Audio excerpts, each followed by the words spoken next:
Cześć, Harda Horda. Dzisiaj jesteśmy w Bielsku na Bike Expo, gdzie na pewno uda nam się pojeździć na wielu fajnych rowerach. Z nami na dzień dobry Trek Super Caliber, czyli rower, którego oczekiwaliśmy i na którego naprawdę tutaj nastawialiśmy się z myślą o Bike Expo w Bielsku. Dawno już prezentowaliśmy Wam ten rower przy okazji prezentacji, jaką przeprowadziliśmy w sklepie Dobosz Sport. Tam widzieliśmy, jak rower wygląda, wiedzieliśmy mniej więcej, jak jest zbudowany. Wszystkie nowinki techniczne oczywiście możecie znaleźć w tym filmie. Tutaj bardziej chcieliśmy się skoncentrować na jeździe na tym rowerze, jak on się prowadzi, czy faktycznie jest tak rewolucyjny, jak go przedstawiają w mediach. Więc zaraz Wam to wszystko opowiemy.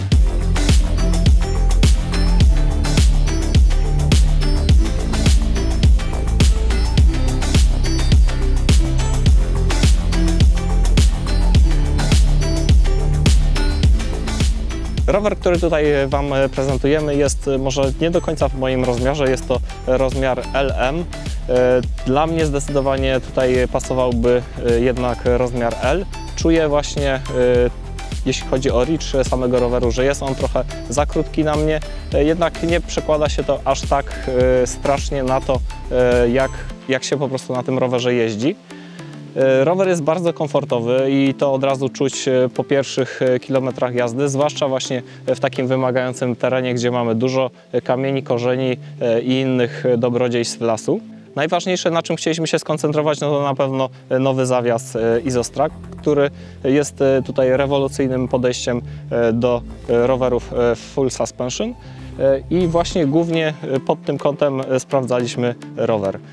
Wiele osób twierdzi, że rower jest wyjątkowo sztywny względem tego, co znają właśnie w przypadku z innych modeli, innych rowerów full suspension. Jedyne, co mogę powiedzieć, to na pewno rower jest bardziej sztywny niż wcześniejszy model, który też teoretycznie był przeznaczony do ścigania, czyli Top Fuel.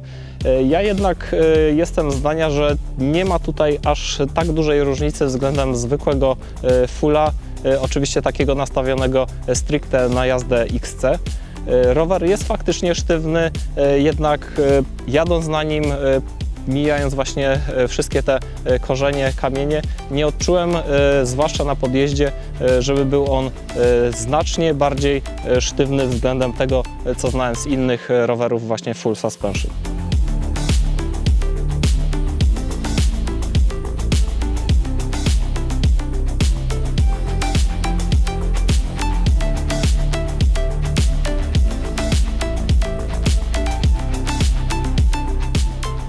Co mi się na pewno podoba w rowerze, no to bardzo wycieniowany tutaj tylny trójkąt. W końcu nie zawadzam swoimi dosyć niezbyt zgrabnymi nogami właśnie o górną część tylnego trójkąta. Rower wygląda bardzo zgrabnie, bardzo komfortowo się na nim siedzi i widać, że jest to po prostu maszyna do ostrego traktowania, do ostrej jazdy. Również pozycja na siodle jest na tyle wymusza po prostu agresywną jazdę, agresywne pedałowanie, że pod górę się jedzie bardzo wygodnie i bardzo szybko na pewno.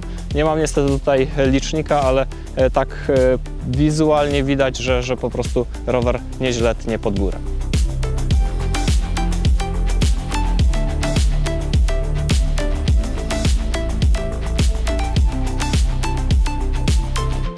Już sam skok tylnego zawieszenia jest rewolucyjny. Jest tutaj tylko i wyłącznie 60 mm. Całą resztę przejmuje górna część tylnego trójkąta. Jadąc na rowerze naprawdę nie odczułem, żeby tego skoku gdziekolwiek brakowało. Tutaj lataliśmy naprawdę po czerwonych szlakach, czyli takich, które składają się głównie z korzeni i z kamieni. Amortyzator z przodu i z tyłu miał gdzie tam pracować. W pełni to wystarczało. Jeśli chodzi o podjazdy, no to oczywiście taki skok jak najbardziej wystarcza. Tutaj bardziej właśnie martwiliśmy się, czy na zjazdach nie ma jakiegoś problemu. Patrząc na wykorzystanie całego skoku, nie jest on jeszcze w pełni, tylny damper nie jest jak gdyby w pełni dobity, więc wygląda na to, że oczywiście wszystko jest tutaj dobrze przypompowane i ten skok jak najbardziej wystarcza. Na pewno komfort na zjeździe jest nieporównywalnie lepszy względem standardowego hardtaila. Producenci, gdy prezentowali sam model, zastanawiali się, czy to prezentować po prostu ten rower jako hardtail, czy już jako full, i stwierdzili, że po prostu sam rower jest jak gdyby czymś pomiędzy normalnym fullem a zwykłym hardtailem. Ja jednak skłaniałbym się ku temu, że jest to po prostu standardowy full do ścigania. Jest naprawdę komfortowy, naprawdę szybki i rozwiązanie po prostu tego zawieszenia sprawdza się tutaj w 100%.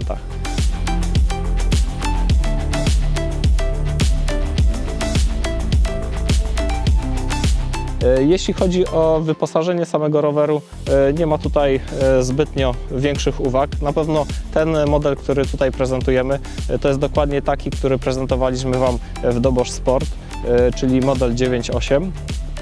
Jest on naprawdę bardzo dobrze skonfigurowany, świetne koła karbonowe i wszystko, co być powinno, jest w tym rowerze. Bardzo dobre hamulce, napęd oczywiście nie jest jakoś mega wylajtowiony, ale oczywiście sprawdza się w 100%. Rower naprawdę nieźle jeździ i przypuszczam, że jest to rower wart naprawdę swoich pieniędzy.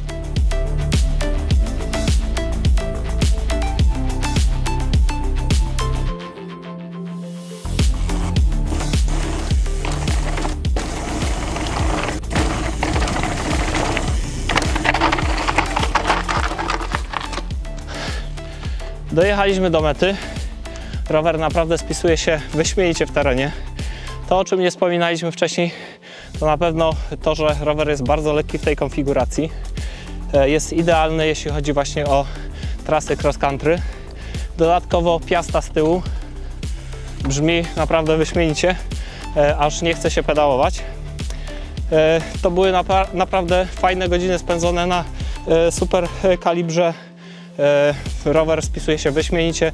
Ta konfiguracja, która jest obecnie, w pełni wystarcza właśnie do dobrego ścigania cross country. Nie wspominaliśmy również o kolorze, który wcześniej był odbierany jako bardziej kobiecy. Spodobał nam się bardzo. Świetnie wygląda właśnie w terenie i rower również świetnie sprawuje się w tym terenie. My już niestety musimy kończyć z testami tego rowerka. Wracamy do centrum Bike Expo w Bielsku. Weźmiemy na pewno kolejne rowery, które zobaczycie w kolejnych odcinkach. Wielkie dzięki za oglądnięcie i do zobaczenia.